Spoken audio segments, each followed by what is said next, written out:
Gracias, senador, muy amable.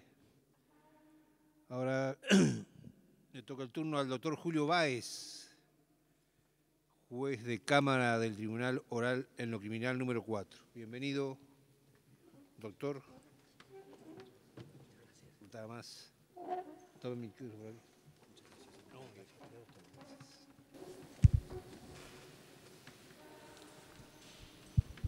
Bueno, buenas tardes.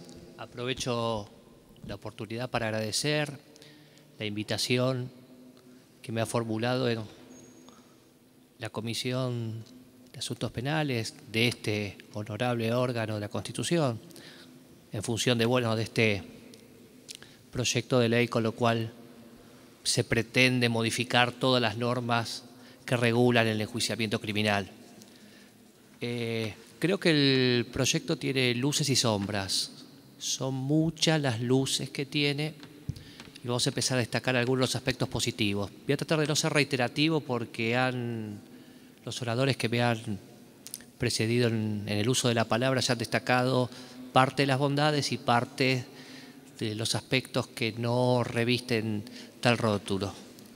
El avance hacia el sistema acusatorio es una realidad de la hora que difícilmente podamos discrepar o no coincidir en cuanto al beneplácito que nos convoca este sistema de modelo de enjuiciamiento. Representa un avance respecto del Código del EBEN, esta posibilidad de comulgar con un sistema acusatorio que tímidamente se venía ya desarrollando en la jurisprudencia a partir de la sanción del Código del EBEN.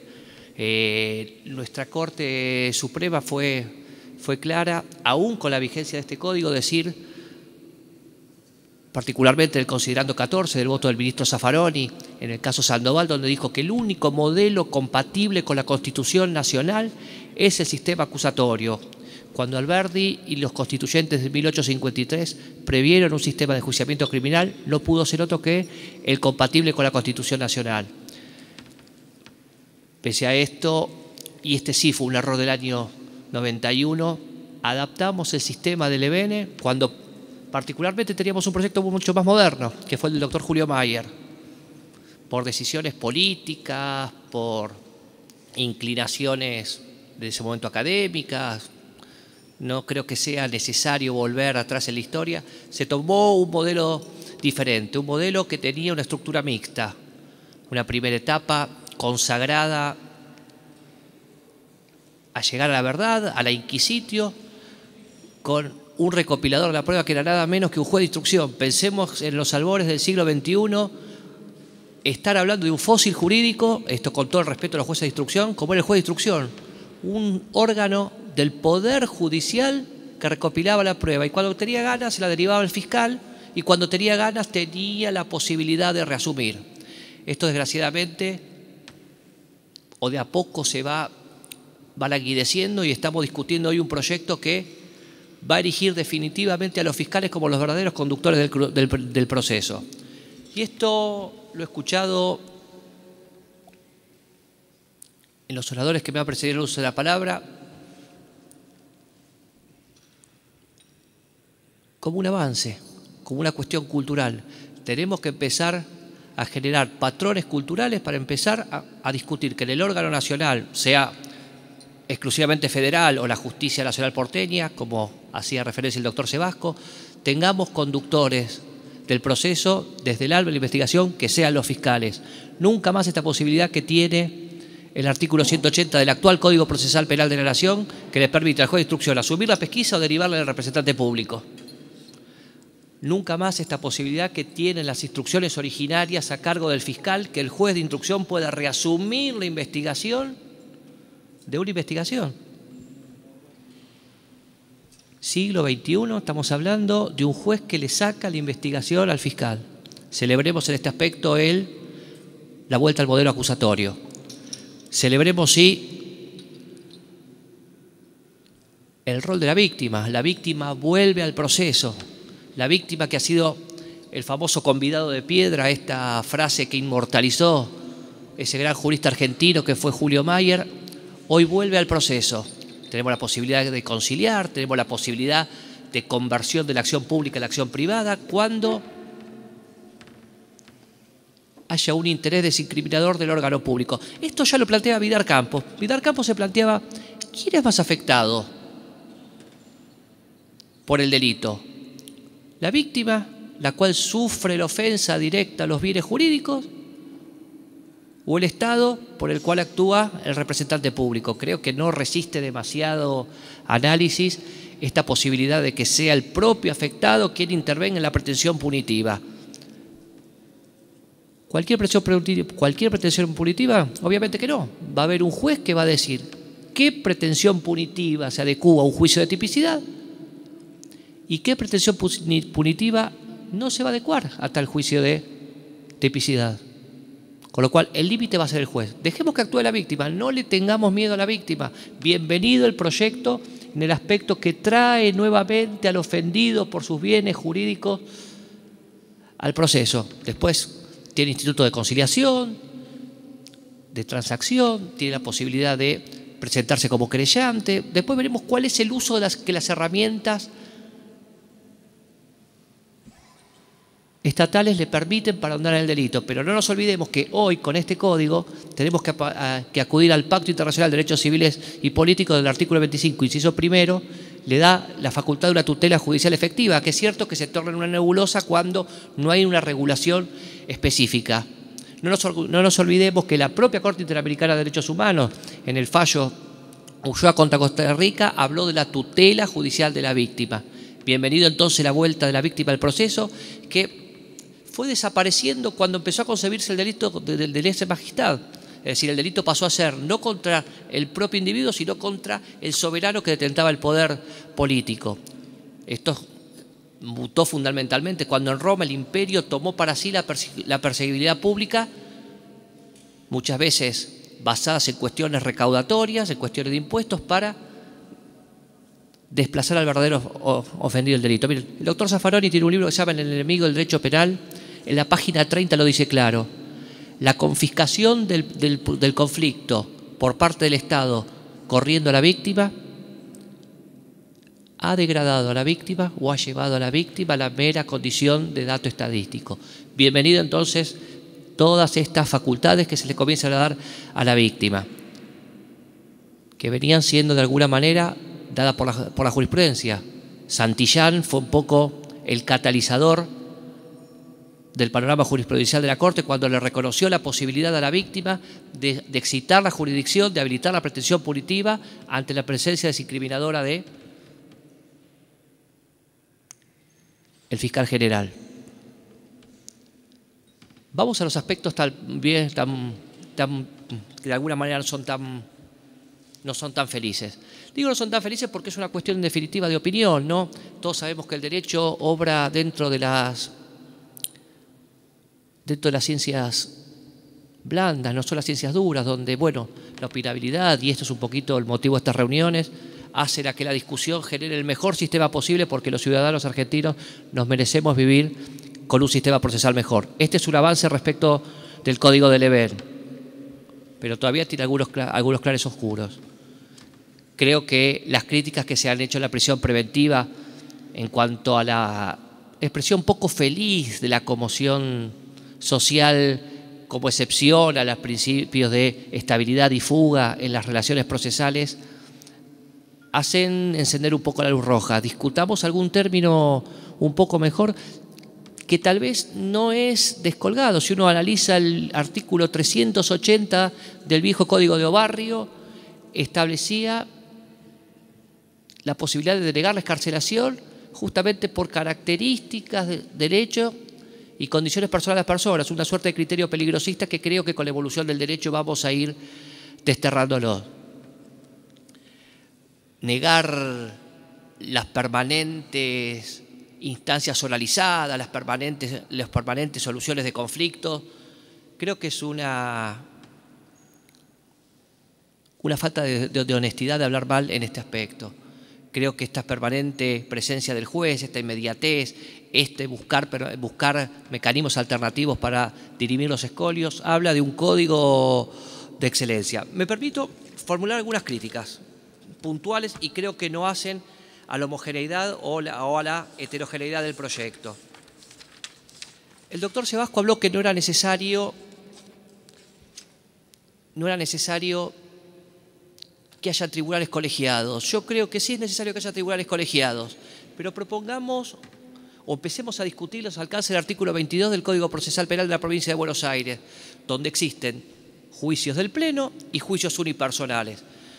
En la Provincia de Buenos Aires, el Código Procesal Penal de la Nación establece una competencia de 6 años, hasta 6 años para los juzgados correccionales y de 6 años hacia arriba para los tribunales orales. Pero establece un segmento de delitos que es entre 3 y 15 años que nos permite establecer que el juzgamiento sea de un solo tribunal. Por ejemplo, un robo cuya aptitud para el disparo haya sido con un arma que no puede ser acreditada, que tiene una pena de 3 a 10 años. ¿Es necesario que haya 3 jueces para ese tipo de delitos con el doble control que nos hace Casal? ¿O basta con un solo tribunal?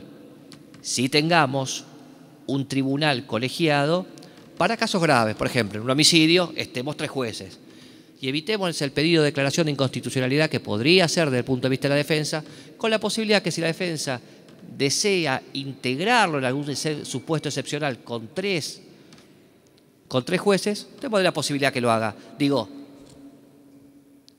tribunales unipersonales para delitos hasta 15 años, tribunales colegiados para delitos mayores de 15 años, por ejemplo, homicidio, con pena mayor, con una expectativa mayor, como puede ser el homicidio, que tiene hasta 25 años de prisión, y ahí sí es necesaria una horizontalidad y una posibilidad que seamos 3 los jueces que estemos disertando o dirigiendo un contradictorio del tribunal oral. Segunda objeción que se me plantea dentro de un código que es bastante equilibrado. El doctor Sebasco habló del juicio abreviado. Yo acá también tomaría el 398 del Código Procesal de la Provincia de Buenos Aires. No lo limitaría a 6. Creo que podemos llevarlo hasta 15 años de prisión. Y que sean las partes en una integración hasta unipersonal quienes diriman un conflicto. Sorteada la constitucionalidad que tiene el sistema de juicio abreviado, este juicio abreviado que ha sido de alguna manera atacado de cierta doctrina por este carácter coercitivo que se le impone al imputado en la elección de la pena. Basta recordar el voto del doctor Luis Niño en el Tribunal Oral 20, la causa Guasilín.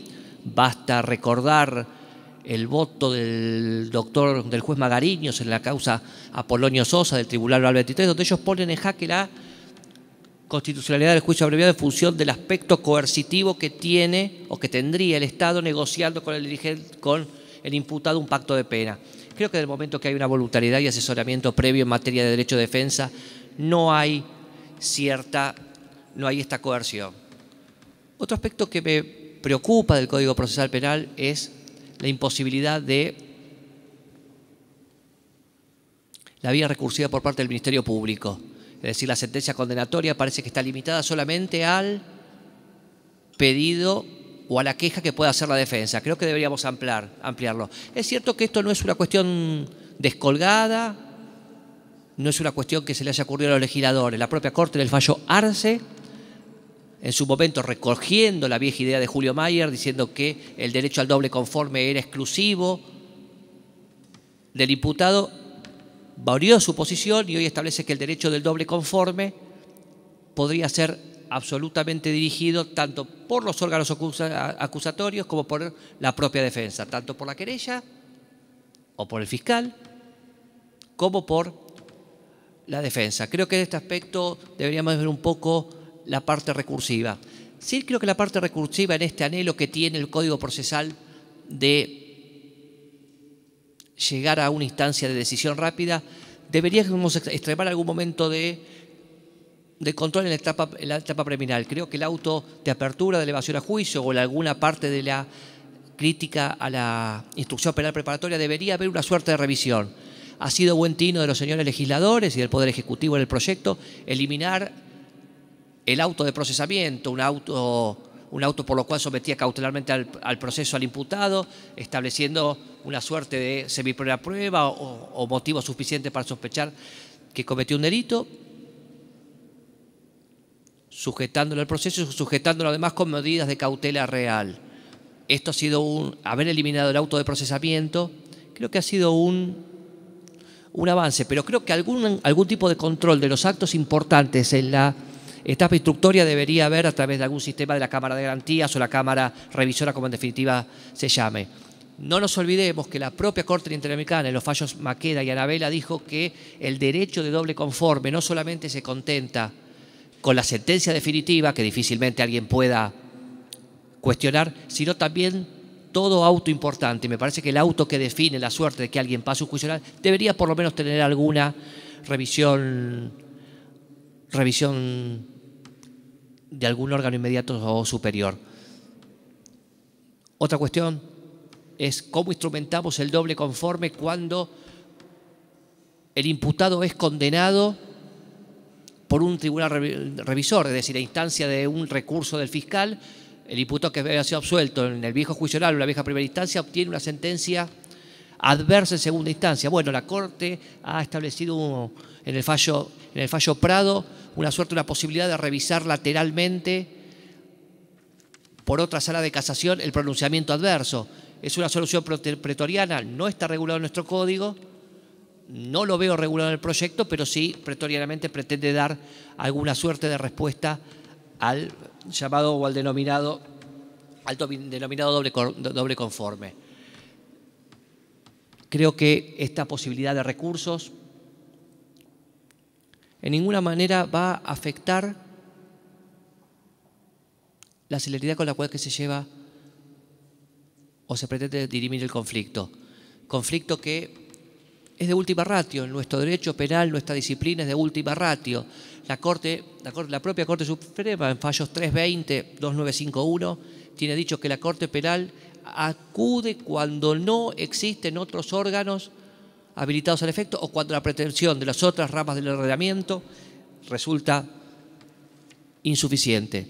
Quiero cerrar dos aspectos y volver a la prisión preventiva. Creo que ya la propia Corte ha dicho en el fallo Arévalo, reivindicando lo que había dicho en Gómez Ábalos y Lebec, fallos 311, página 1145, donde la prisión preventiva es un instituto constitucional, no reviste cuestionamiento al no bis in idem, pero sí tiene que estar establecido bajo criterio de excepcionalidad. Me parece que esta conmoción social del hecho tiende a ser una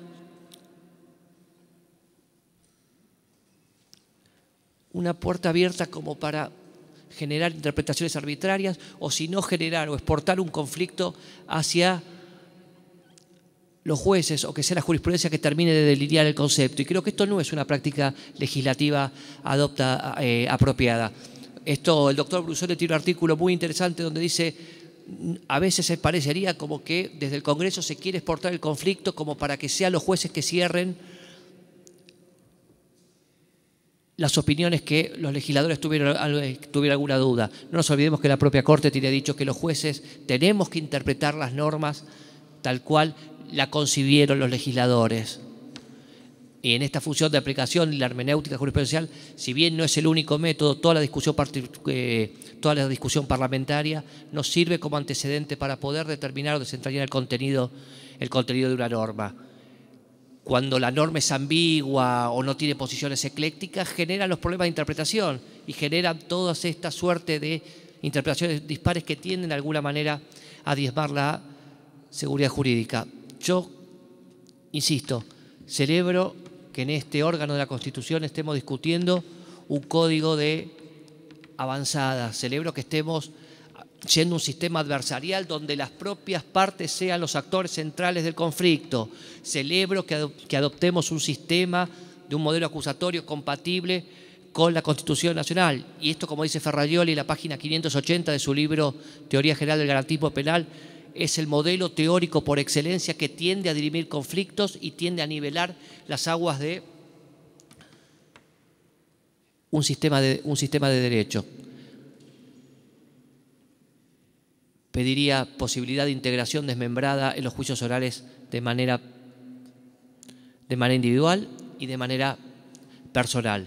Y sí querría decir, hay un artículo particularmente que me preocupa, que es que durante el juicio oral los jueces no pueden hacer preguntas.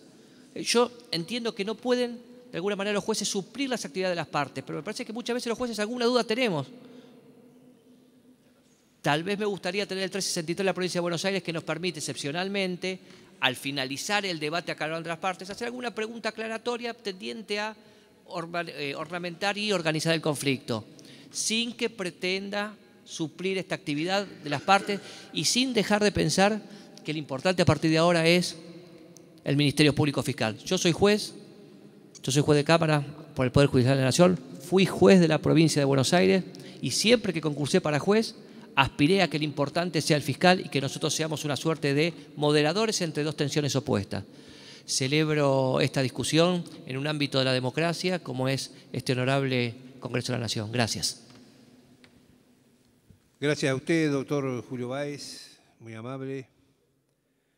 El turno ahora del doctor Hugo Daniel Gurruchaga, juez de la Cámara Federal de Apelaciones de San Martín. Bueno, no quiere correrse.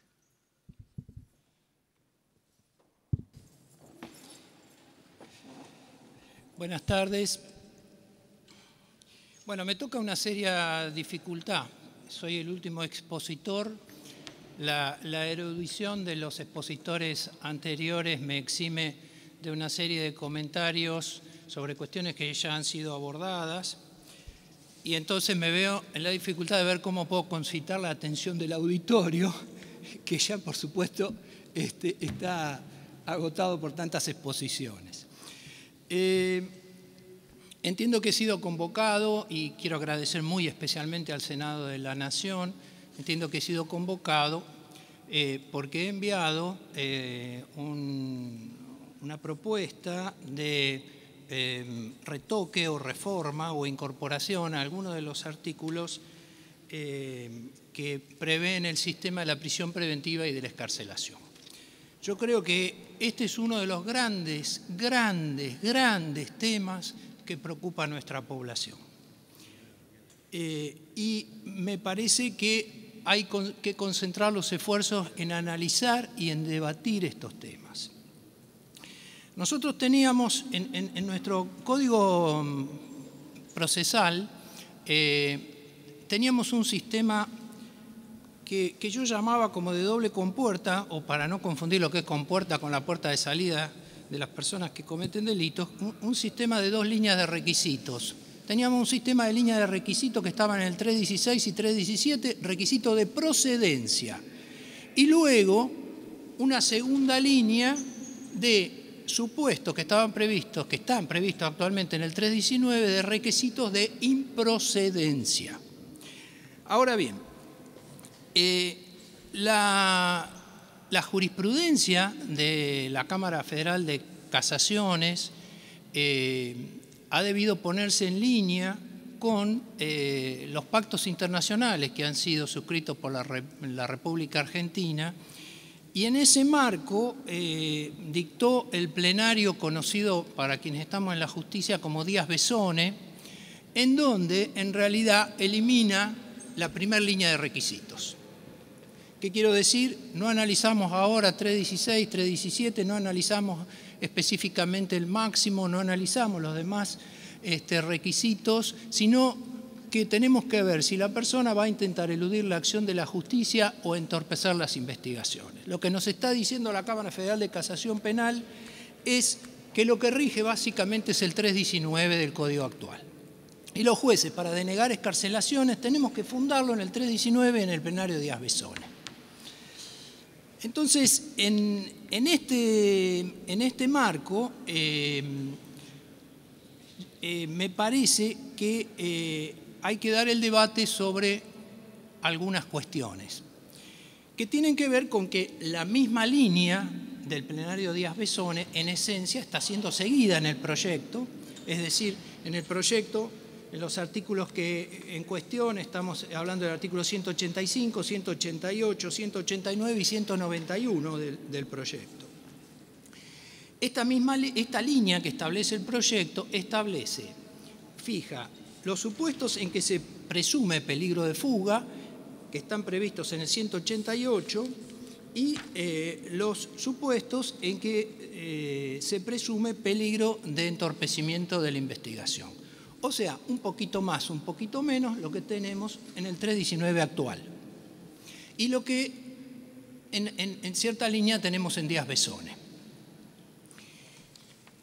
Insisto, Díaz Besone, que al día de hoy nos ata a todos los que estamos, el plenario de Díaz Besone nos ata a todos los que estamos en la justicia federal y la justicia nacional. Este es un código que además está previsto, insisto, va a tomar también toda la competencia relativa a las cámaras federales del interior en todos los delitos federales.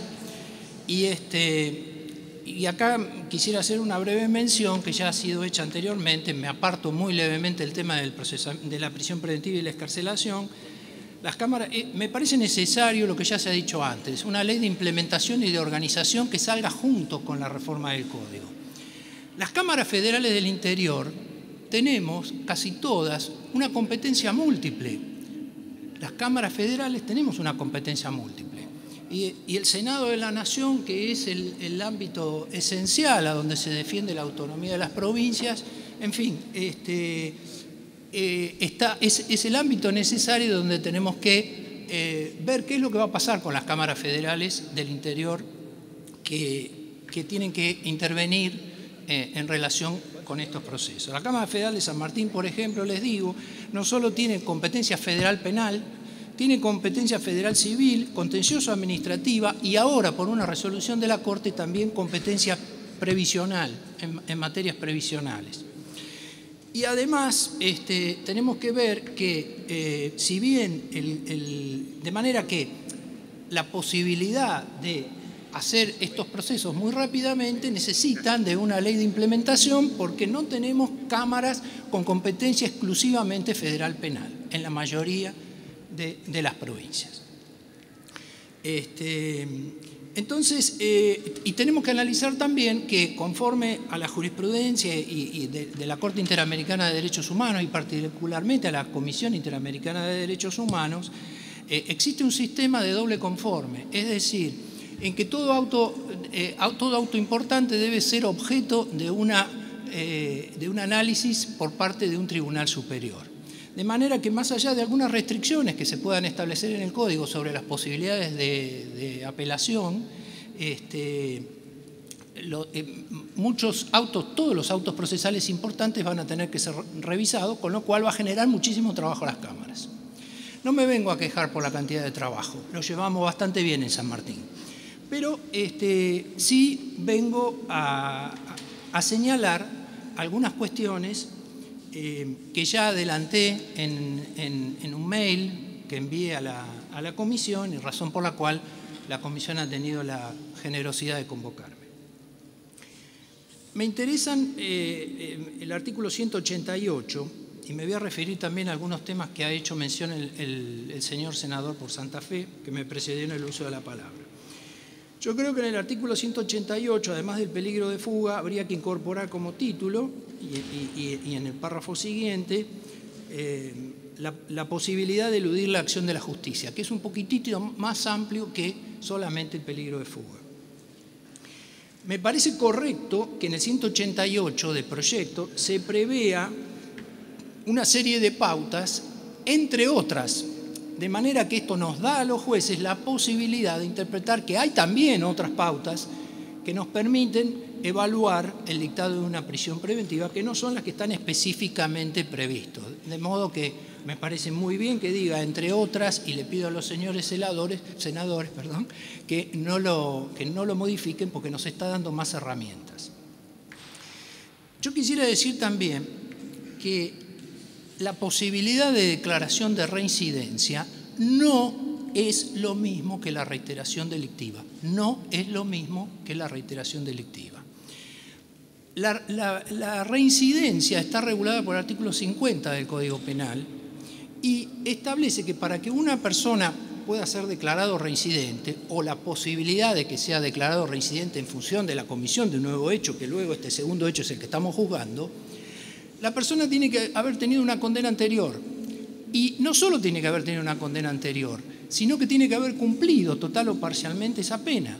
Y luego de que ha cumplido total o parcialmente esa pena, hay que computar determinados términos que establece el artículo 50 a partir del momento de cumplimiento de la pena. Digamos, la persona solo va a ser reincidente si comete un nuevo delito luego de que fue condenado, cumplió total o parcialmente pena y luego comete un nuevo delito dentro de los plazos acotados que establece el artículo 50.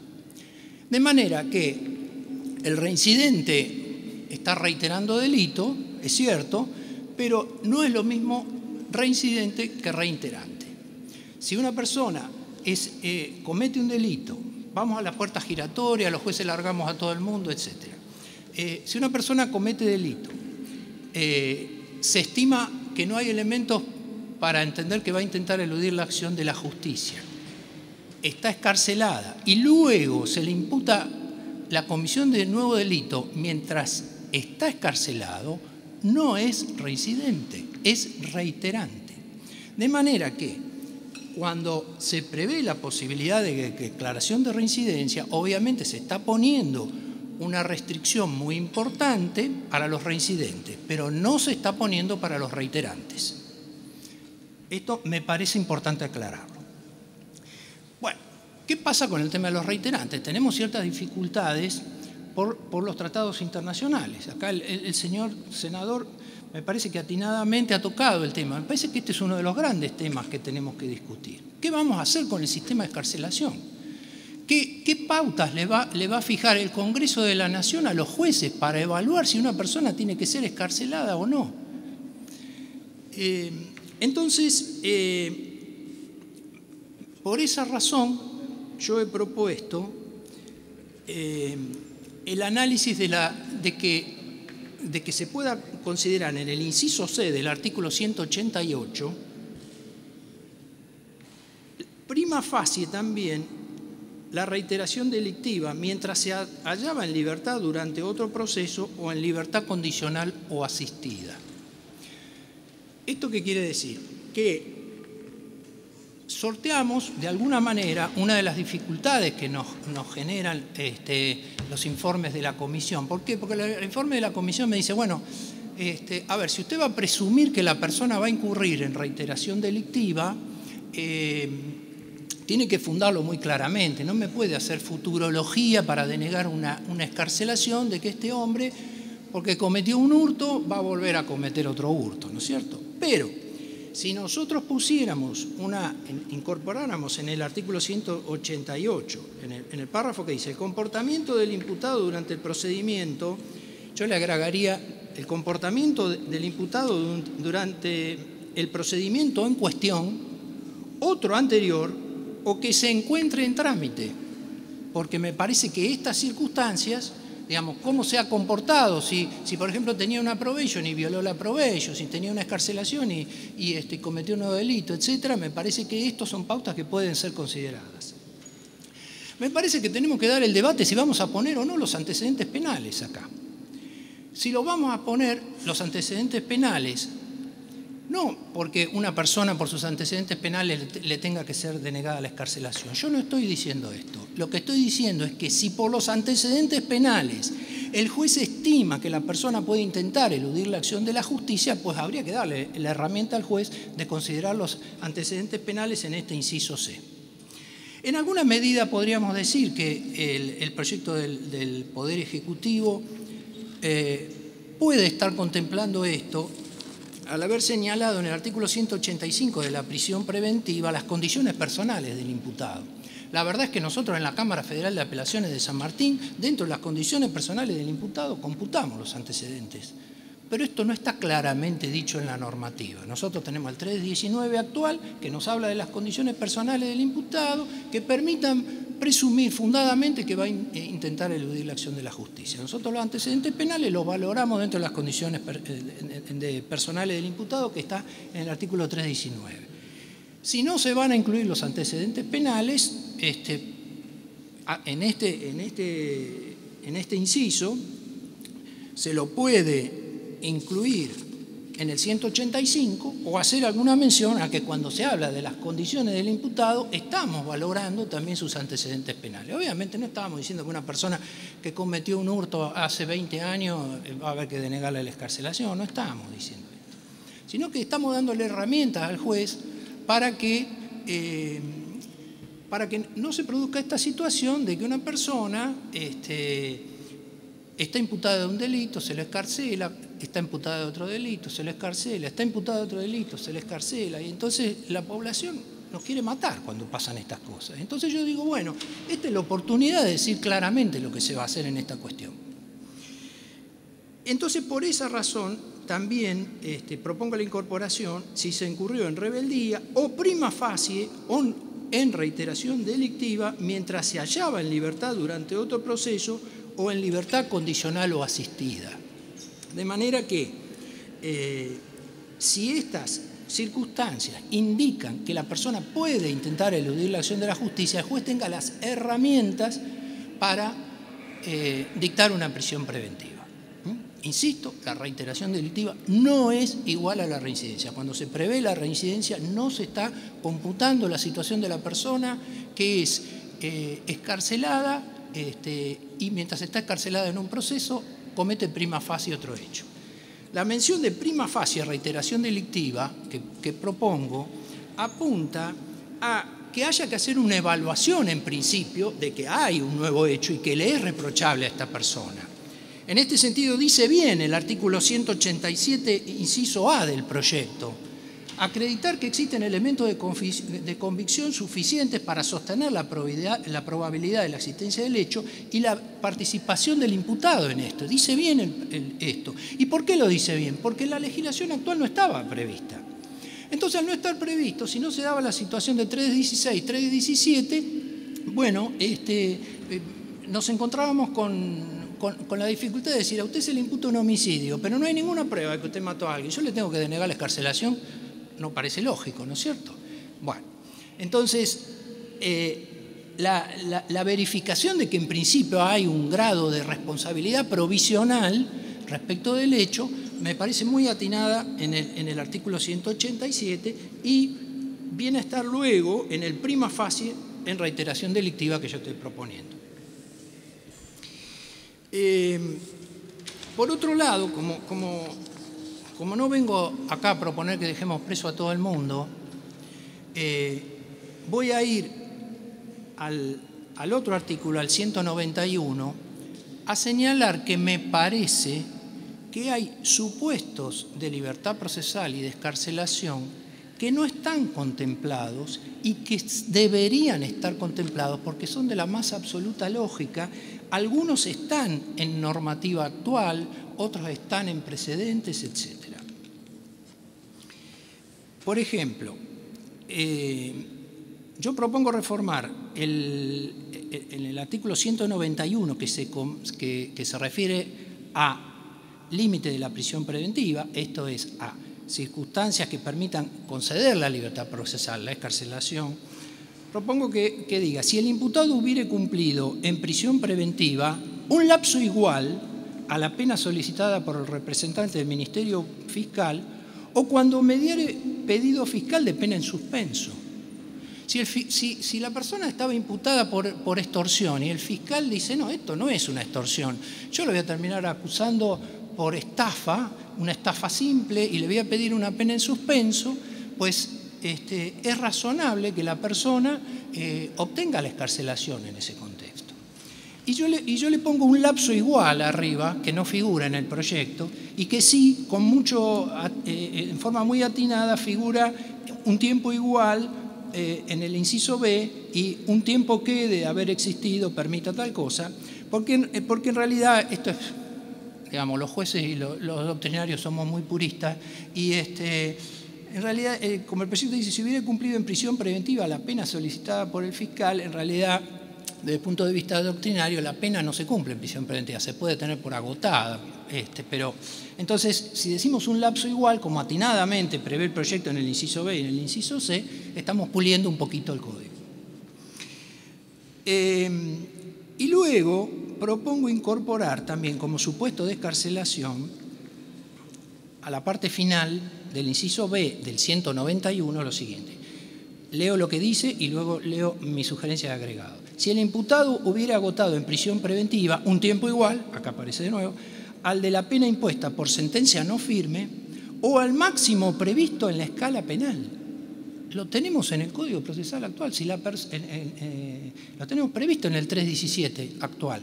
Si la persona agota en prisión preventiva el máximo de la escala penal prevista, tiene que ser excarcelado. No puede, si el máximo es 2 años y la persona lleva 2 años preso, hay que excarcelarlo, es de toda lógica.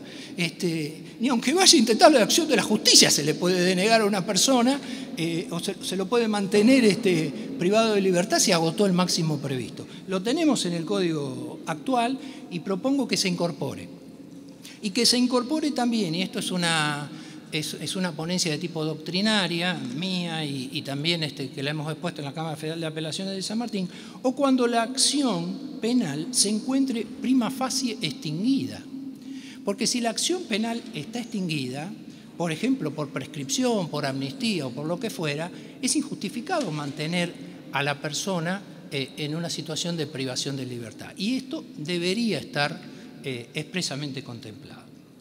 Y finalmente, para no aburrir al auditorio que está haciendo el esfuerzo de escucharme ya tan tarde, propongo en el inciso C un agregado final. El inciso C dice así, siempre estoy hablando del 191, ¿verdad? Es decir, límite de la prisión preventiva, o sea, supuesto de excarcelación. Si el imputado hubiera permanecido en prisión preventiva un tiempo que de haber existido condena le habría permitido solicitar la libertad condicional o la libertad asistida. Y yo le agrego, y hubiera cumplido los demás requisitos para sus otorgamientos. ¿Por qué? Porque el tiempo necesario para solicitar por analogía la libertad condicional, obviamente la libertad condicional no es lo mismo que la excarcelación, pero estamos hablando de que si lleva preso un tiempo que de haber existido condena le hubiera permitido pedir la libertad condicional, pero bueno, para esto es necesario que haya cumplido también los demás requisitos previstos para su otorgamiento. Lo contiene también el Código actual, lo contiene bien el Código actual, y está previsto en el inciso quinto del 317, y por ejemplo el informe de los reglamentos carcelarios, el informe de cumplimiento y acatamiento de los reglamentos carcelarios es fundamental para concederle la libertad condicional a una persona o también para concederle la libertad asistida. De manera que si la persona no podría obtener la libertad condicional porque no cumplió los reglamentos carcelarios, no debería obtener la excarcelación por vía de este inciso. Entonces, sugiero incorporar los términos y hubiere cumplido los demás requisitos para sus otorgamientos al hablar de la analogía con la libertad condicional y con la libertad asistida. Bueno, no quiero retrasarlos más, ya han sido demasiado pacientes en quedarse hasta este momento para irme. Estoy a su disposición, a disposición de todos. Estamos tratando de hacer un aporte constructivo. Estoy a disposición de todos ustedes en la medida que lo necesiten para cualquier aclaración verbal ahora o cualquier aclaración escrita posterior. Y bueno, solo me resta reiterarles mi agradecimiento por esta invitación del Senado de la Nación, que ya me ha honrado 2 veces con la aprobación del pliego de juez de primera instancia y de aprobación del pliego de juez de la Cámara Federal de Apelaciones de San Martín. Muchas gracias. Gracias, doctor Gurruchaga. Bueno, si algún senador quiere hacer alguna pregunta, si no, pasamos para cuarto intermedio para mañana a las 11 de la mañana. Gracias.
Determinar una nueva reunión del plenario de comisiones que está analizando la modificación integral del Código Procesal Penal.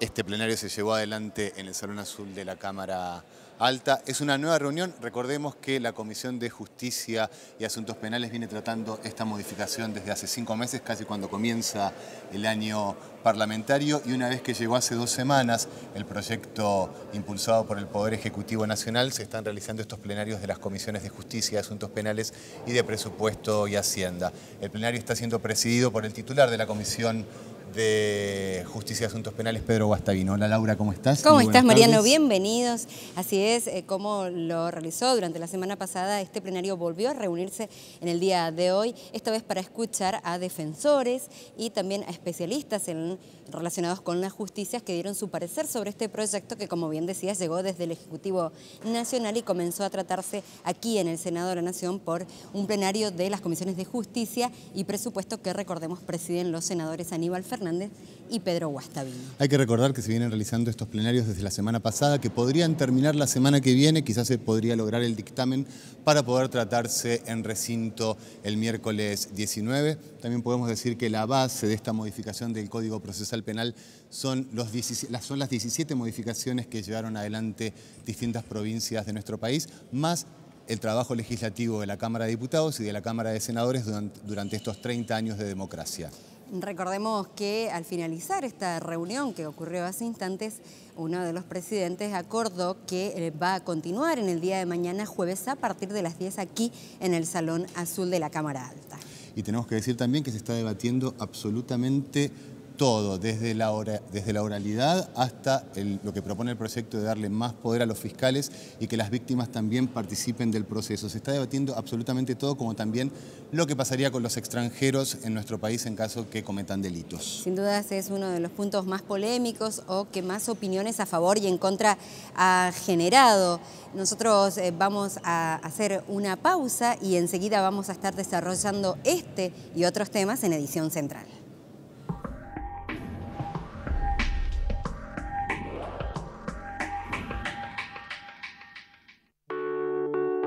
Es verdad cuando la gente dice que la medicina es una profesión sacrificada.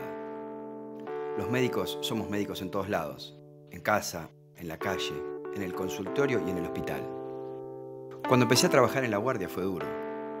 Me angustiaba muchísimo. Hasta pensé en dejarlo. ¿Esto es lo que elegí?, me preguntaba. Después veía a mis compañeros dejando todo en una emergencia, en un parto o en el quirófano. Ellos nunca bajaron los brazos. Porque acá el resultado no es sacar un producto mejor o peor. El resultado puede ser salvarle la vida a alguien. ¿Sabés lo que vale verle la cara a un nene que vuelve a sonreír? Eso no tiene precio. No importa quién sea el paciente. Acá atendemos a todo el mundo. En otros países, si no tenés el carnet con el último cupón de pago, te dejan en la puerta. Por eso, aunque a veces las cosas se compliquen o no demos abasto, yo apoyo la salud pública de calidad. Y porque el Estado argentino ve personas, no números. Y porque cada año tenemos nuevos y mejores hospitales.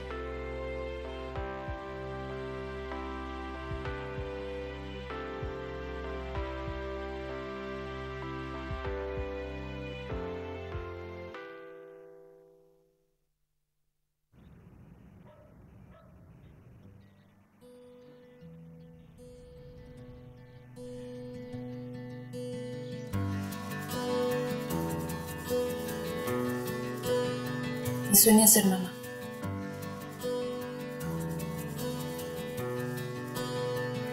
Mi sueño es tocar con mi banda para millones de personas.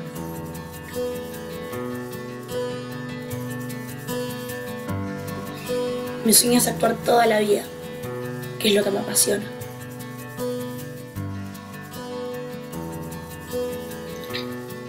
Mi sueño es que algún día mis hijos me hagan un gran abuelo. Mi sueño es vivir en una casa con vista al mar. Mi sueño es enseñarle a jugar al tenis a mi hijo.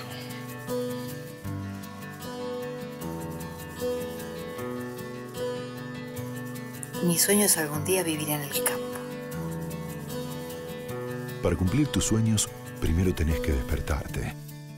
Antes de irte a dormir, abrí 5 centímetros la ventana.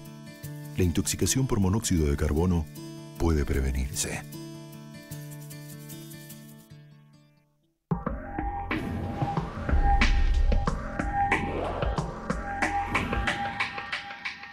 Estamos en vivo, continuamos en vivo en el Salón Azul aquí por el Senado TV. Acaba de concluir este plenario de las comisiones que están tratando el Código Procesal Penal y estamos con el senador Pedro Guastavino, a quien le agradecemos haberse quedado y en principio hacer un balance de lo que ha sucedido hasta el momento con el tratamiento de este proyecto aquí en la Cámara Alta. Bueno, ha sido un debate que hemos tenido en estas 2 jornadas de esta semana. Mañana tenemos otra jornada. Con la semana anterior también de muy intenso debate, muy profundo debate, hemos escuchado infinidad de opiniones, ¿no? Y la primera conclusión que hay que sacar es que efectivamente detrás de este proyecto hay un enorme consenso.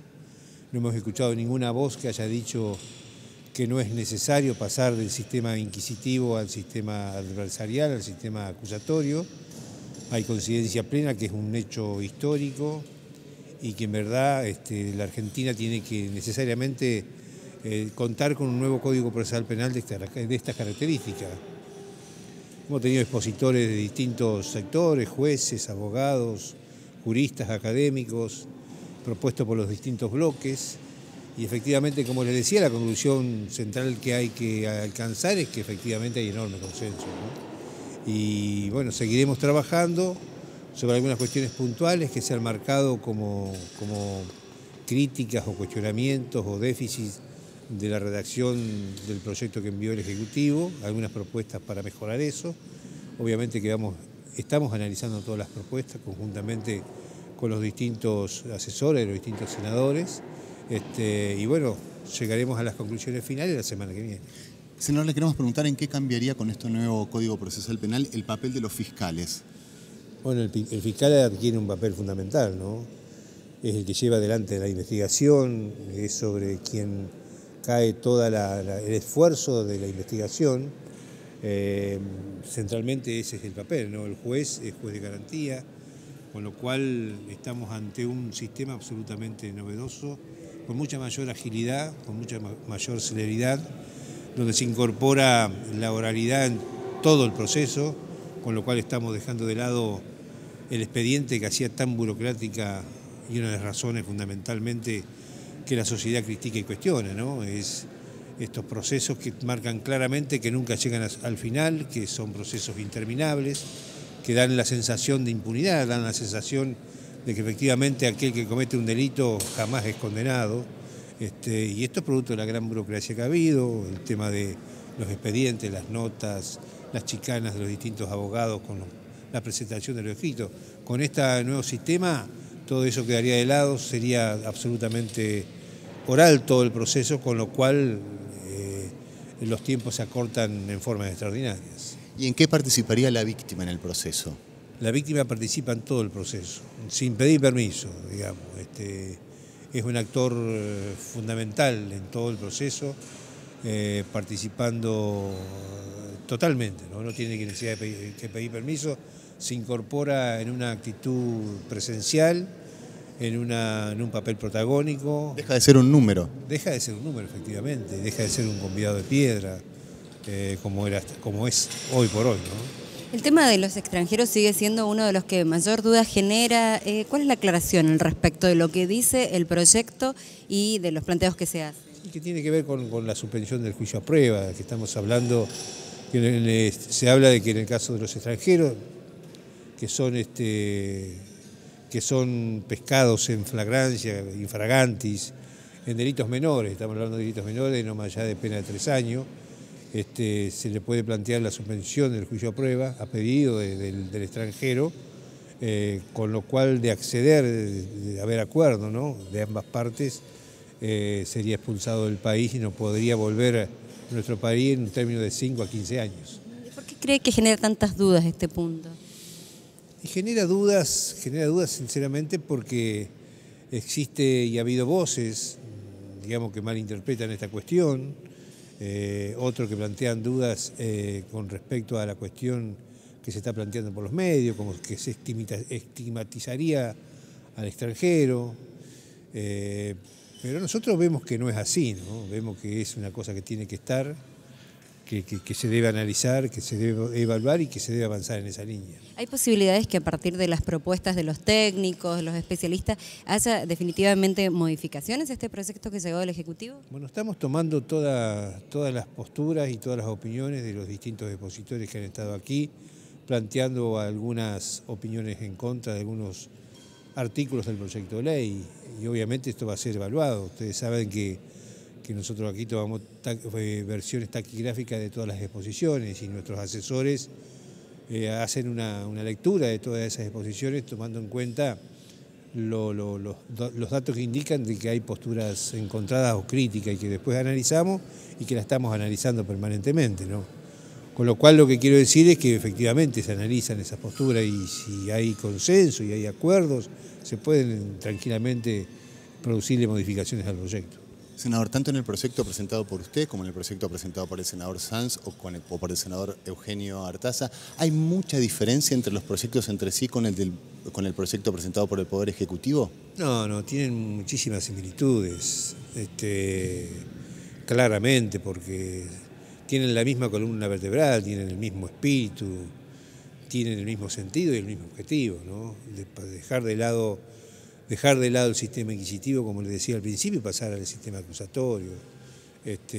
Todos apuntan a lo mismo, a la celeridad del proceso, a la oralidad, a la participación de la víctima, etcétera, etcétera. Así que hay te diría en un 80-90% de coincidencias. La última, le agradecemos mucho y lo dejamos seguir trabajando. ¿Se va a modificar en algo la ley del Ministerio Público? Bueno, es otra discusión, ¿no? Es otro debate que tenemos que dar y es otra discusión. No está previsto en esta ley. Senador, muchísimas gracias por haber estado en Senado TV. Lo seguiremos viendo seguramente mañana cuando se reanude el plenario. Muchísimas gracias. No, gracias a ustedes. Muchas gracias. Nos vamos a una pausa y ya comenzamos en minutos con Edición Central.